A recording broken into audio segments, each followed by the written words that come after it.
மக்களே, நம்ப மகாபாரத கதையை தொடரலாமா?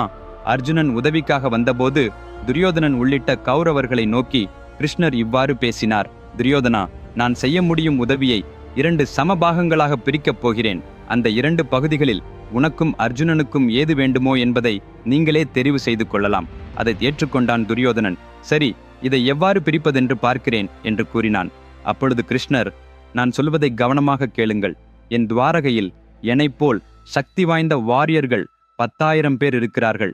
அவர்கள்தான் ஒரு பகுதி. நான் ஒரே ஒருவராக இருக்கிறேன், அது மற்றொரு பகுதி.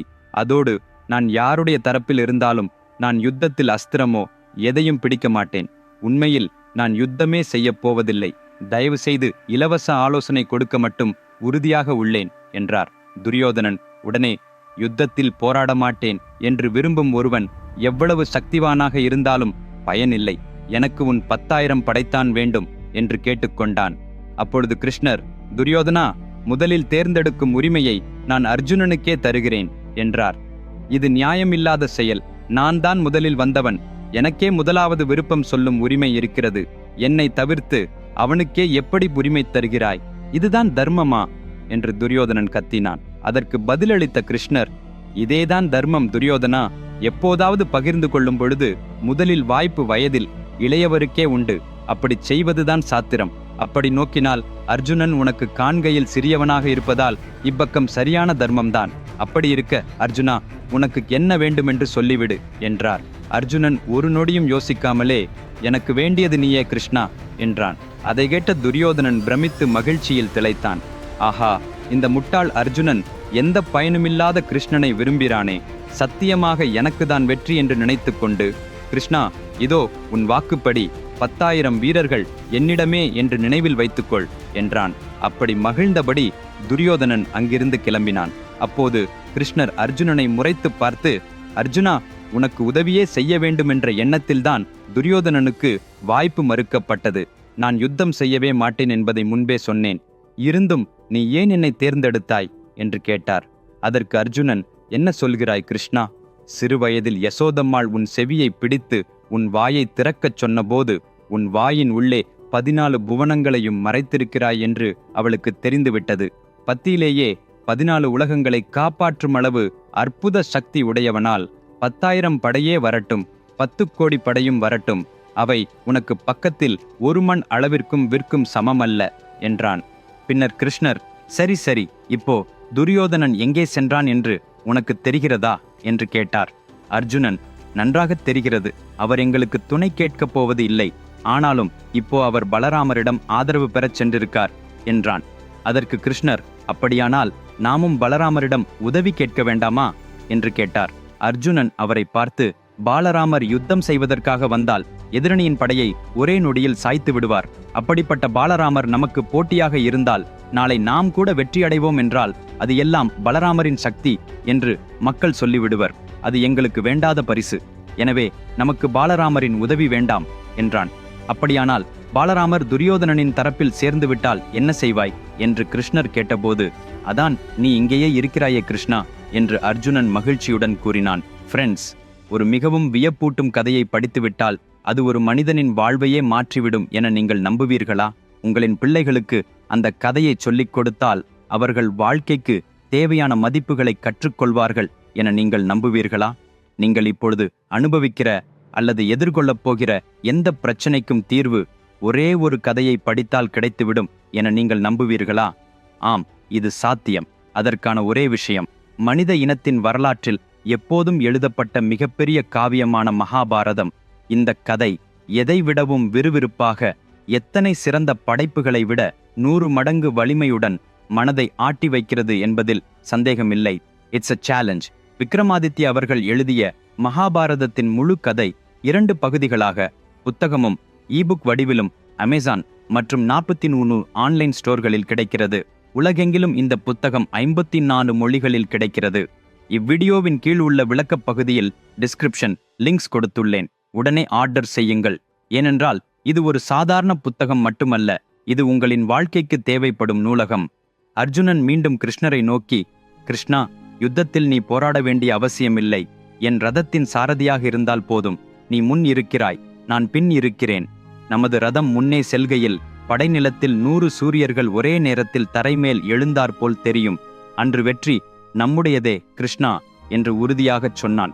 கிருஷ்ணர் சிறு சிரிப்புடன் ததாஸ்து என்றார். அர்ஜுனன், கிருஷ்ணர் இருவரும் தர்மராஜரை காணச் சென்றனர். நிஜமாகவே யுத்தம் செய்தால் பாண்டவர்கள் வெல்லவே செய்ய போறார்கள். அவர்களுக்கு யுத்தம் என்றால் பயமில்லை. அர்ஜுனனுக்கும் பீமனுக்கும் ரணகளத்தில் இறங்க விரும்பும் உற்சாகமும் உண்டு. ஆனாலும் அவர்களின் அண்ணன் சொல்லும் வார்த்தைக்காகவே காத்திருக்கிறார்கள். அப்போது அந்த அவையில் கிருஷ்ணரும் இருந்தார். அப்போது தர்மராஜர், எனக்கு கௌரவர்களுடன் யுத்தம் செய்வது 1% பிடிக்கவில்லை. யுத்தம் என்றால் அது பாண்டவர்கள் அல்லது கௌரவர்கள் உயிருடன் மட்டும் இணையாது, பல லட்சம் வீரர்களின் குடும்பங்களின் உயிரும் தானே. எனவே நான் இப்போது ஒரு முடிவை எடுத்திருக்கிறேன். அது என்னவென்றால், நான் ஒரு அடியையும் முன்னில் வைக்கவில்லை, பக்கத்துக்கு அல்ல. ஒருவேளை ஓரளவு பின்னே நகர்வது போல இருக்கட்டும். இப்போ எனக்கு அவர்கள் தரவேண்டிய ராஜ்யத்துக்கான உரிமை வேண்டும் என்று அவசியமில்லை. அதை அவர்கள் வைத்துக் கொள்ளட்டும். ஆனால் நமது முன்னோர்கள் வந்த பெருமை சின்னமாக நின்று விளங்கிய 4 ஊர்கள் போதுமானது. அதற்கே கூடியாக இன்னும் ஒரு ஊர், அதாவது 5 ஊர்கள் மட்டும் கொடுத்தால் நாங்கள் யுத்தம் செய்ய மாட்டோம். இந்த ஒரே நிபந்தனைக்காக பல லட்சம் பேர் உயிர் காக்கப்படும். இந்த சமாதான ஒப்பந்தத்தை கௌரவர்களுக்கு பேசி சொல்ல ஒரு சாந்தி தூதன் வேண்டும். அதற்காக கிருஷ்ணா, நம் பாண்டவர் தரப்பில் தூதராக நீ ஹஸ்தினாபுரிக்கு செல்வாயா என்று கேட்டார். அதற்கு கிருஷ்ணர், தர்மராஜா கேட்கிறார் எனும் போது நான் எப்படி மறுப்பது? கண்டிப்பாக போகிறேன். ஆனால் நான் ஹஸ்தினாபுரிக்கு போகும் முன் இங்கே சிலரை கேள்வி கேட்க வேண்டும். அர்ஜுனா, நீ எவ்வளவு தீவிரமாக சாதித்து உன் காண்டீவமும் பாசுபதாஸ்திரமும் பெற உழைத்தாய். 13 ஆண்டுகளாக இந்நாளுக்காகவே காத்திருந்தாய். உனக்கு அண்ணனின் பேச்சு சமாதானமா என்று கேட்டார். அர்ஜுனன் தலை வணங்கி, அண்ணன் சொல்லுவதே என் சொல் கிருஷ்ணா என்றான். அப்போது கிருஷ்ணர், பீமா, அந்த நாளில் சூதாட்டத்தில் நீங்கள் தோற்றபோது துரியோதனன் திரௌபதியை அவருக்கு முன்னால் என் தொடையை தொட்டு வரச் சொன்னான். அன்று, துரியோதனா, உன் தொடையை நான் 1000 துண்டுகளாக்கி விடுவேன் என்று நீ சொல்லி சபதம் எடுத்தாய். இப்போது உனக்கு யுத்தமா அல்லது சமாதானமா என்று கேட்டார். பீமன் உடனே, எனக்கு யுத்தமே என்று சொல்ல ஆசைப்படும் பொழுது தர்மராஜரை கண்டதும் வார்த்தை நழுவி இருண்டது. பின்னர் கிருஷ்ணர், நகுலா, சகாதேவா, உங்களை 13 ஆண்டுகளுக்கு வனத்தில் தள்ளிவிட்டு காட்டுமிராண்டிகள் போல் திருட்டுத்தனமாய் பதுங்கிக் கொண்டிருக்க வைத்த கௌரவர்களை எதிர்த்து உங்களுக்கு யுத்தமா சமாதானமா என்று கேட்டார். அவர்கள் ஆத்திரமோ வலியோ என்னவோ ஒரே மனச்சோர்வுடன் எதையும் பேசாமல் தலையை கூட உயர்த்தவில்லை. இறுதியாக கிருஷ்ணர், அம்மா திரௌபதி, நடு சபையில் உன் முடியை பிடித்து இழுத்து இழுத்து தரையில் அழைத்தது துச்சாதனன். உன்னை அவமதித்தது துரியோதனன். உடன் இருந்தவர் எல்லோரும் பார்த்து நகைத்தபடி உன் அவமதிப்பை அனுபவித்தார்கள். நாடு காணும் பெண்மணிக்கு இத்தகைய அவமானம் நேர்ந்தது. உனக்கு யுத்தமா சமாதானமா என்றார். அதை கேட்ட உடனே கோபத்துடன் கண்களும் எழுந்து தெரித்தபடி திரௌபதி, கிருஷ்ணா, என் கணவர்கள் 13 ஆண்டு காலம் வனங்களில் அலைய பொறுத்து கொண்டேன். ஆனால் எனக்கு செய்யப்பட்ட அவமானம் இன்னும் நீங்கவில்லை.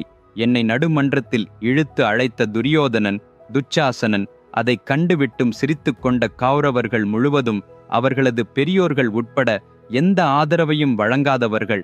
அவர்களின் உடம்பு முழுவதும் நொறுக்கி நசுக்கப்பட்டு அவர்களது இரத்தம் யுத்தமெழுந்த வெளியில் ஏரி போல கொப்பளிக்கும் நாளன்றுதான் என் ஜடையை முன்பை போல கட்டுவேன் என சபதம் பண்ணியிருக்கிறேன். இந்த அவமானத்தை மறக்க எனக்கு போர் மட்டுமே வேண்டும் கிருஷ்ணா என்று அறிவித்தாள். இதை கொண்டு கிருஷ்ணர் தர்மராஜரை நெருங்கி, தர்மராஜா, இப்போதும் மறுபடியும் கேட்கிறேன், உனக்கு யுத்தமா சமாதானமா என்று வினவினார். தர்மராஜர் உடனே, கிருஷ்ணா, நீ பாண்டவர்கள் தரப்பில் ஒரு சமாதான தூதராக ஹஸ்தினாபுரிக்கு போக வேண்டும். 1% சாத்தியத்திற்காக இருந்தாலும் யுத்தம் நடைபெறாமலேயே தீர்க்க முயற்சி செய்ய வேண்டும் என்று கூறினார். வேறு வழியின்றி கிருஷ்ணர் யுத்தத்தை தவிர்க்க சமாதான பேச்சுக்காக ஹஸ்தினாபுரிக்கு புறப்பட்டார். கிருஷ்ணர் ஹஸ்தினாபுரிக்கு வருவதாக அறிந்த துரியோதனன் உடனே தன் எல்லா உபாச்சாரங்களையும் அழைத்து, படையினரே, கிருஷ்ணன் ஹஸ்தினாபுரியில் பாதம் வைக்கும் முதல் அடியில் இருந்து கடைசி அடி வரை அவர் மண்ணை மட்டும் தொடாதபடி அந்த பாதைகளை முழுவதும் மலர்களால் நிரப்பிக்கொள். கிருஷ்ணர் நடந்து வரும் ஒவ்வொரு வீதியிலும் தங்கம் போன்ற நாணயங்களையும் வைரங்களையும் குவியலாக அமர்த்துங்கள். ஒவ்வொரு பொக்கிஷம் பக்கத்தில் அழகிய பெண்களை நிறுத்துங்கள். கிருஷ்ணர் பார்க்கும் ஒவ்வொரு பொக்கிஷமாகிலும் ஒவ்வொரு பெண்ணையும் கிருஷ்ணருக்கு வாழ்த்து கொடையாக்கி வழங்குங்கள். நமது வரவேற்பை பார்த்து அவர் மகிழ்ந்து விட வேண்டும். அவன் இதனால் நமக்கு ஆதரவாக நிற்க வேண்டும். நாளை காலை கிருஷ்ணர் வந்தடைவார். எல்லாம் தயார் செய்யுங்கள் என்று ஆணையிட்டான். அடுத்த நாள் காலை கிருஷ்ணர் ஹஸ்தினாபுரின் நுழைவாயிலில் கால் வைத்தார். ஃப்ரெண்ட்ஸ், அடுத்த எபிசோடில் இன்னும் சுவாரஸ்யமாக கதை இருக்கும். தவறவிட வேண்டாம். நாமும் அடுத்த சனிக்கிழமை அதே நேரத்தில் சந்திப்போம். இப்போதே நான் எழுதிய மகாபாரத புஸ்தகத்தை ஆர்டர் செய்யுங்கள். இதன் லிங்க்ஸ் கீழே உள்ள டிஸ்கிரிப்ஷனில் உள்ளன. இன்னும் என் சேனலை சப்ஸ்கிரைப் செய்யவில்லை என்றால் உடனே சப்ஸ்கிரைப் செய்யுங்கள். டில் தென், டேக் கேர். பை.